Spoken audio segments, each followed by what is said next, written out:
Here we have another example problem for a linear system with 3 variables.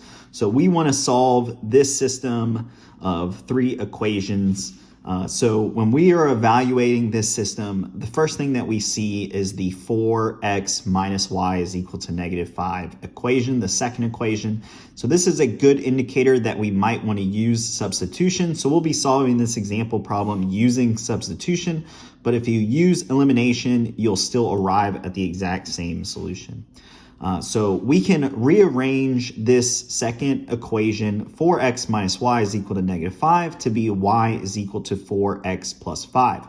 So this second step is we're going to plug in this term for y into our first equation as well as our third equation. So you can see that's what we're doing here. We're plugging in the y term for the 4y for the first equation and the 2y for the second equation. And so now all we have is a system of, or is a linear system with 2 variables. So we only have the x and z variables.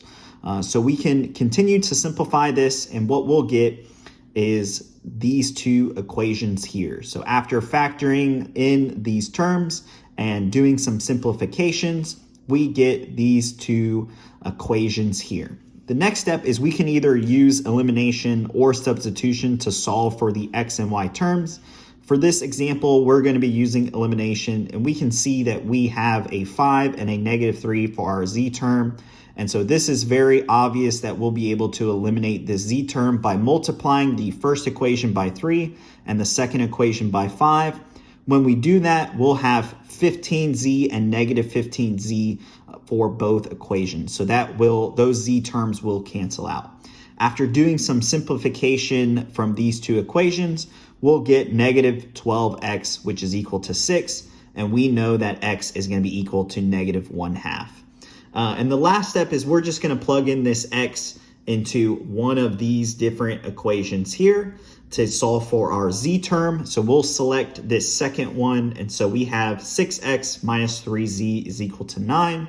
And when we plug in x, we're going to get z is equal to -4. And now we have x and z. We can go back to our original y equation, and we can also plug in the x term. And so we'll get y is equal to 3 for that term as well.